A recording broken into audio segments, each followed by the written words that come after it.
झाडं लावणं नाही ते जगवणं खूप महत्त्वाचं आहे. जसं आम्ही फिरत असतो, ऑक्सिजन घ्या फुकट, ऑक्सिजन घ्या फुकट. तर फुकट ऑक्सिजन देत असताना झाडं लावली पाहिजे आणि ती जगवली पाहिजे. बघू शकता तुम्ही झाडाच्या बाजूला आजूबाजूला सगळं गवत झालं होतं, ते काढायचं काम चालू आहे. पावसाळा आला, झाडं लावा, झाडं जगवा आणि ती जगवलीच पाहिजे. उन्हाळ्याच्या दिवसात ही आपल्याला फ्रीमध्ये ऑक्सिजन देतात. बघू शकता तुम्ही, चिंच लावली आम्ही, चिंचाच्या आजूबाजूचं गवत काढायचं काम चालू आहे.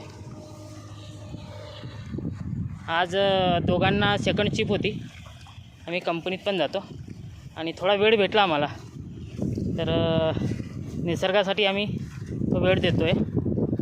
बघू शकता तुम्ही, सगळी झाडं लागलीत, जगलीत, त्याचं आजूबाजूचं गवत काढतो आहे. आता इथलं पण काढणार आहोत आणि बघा खूप मोठा झाला आहे.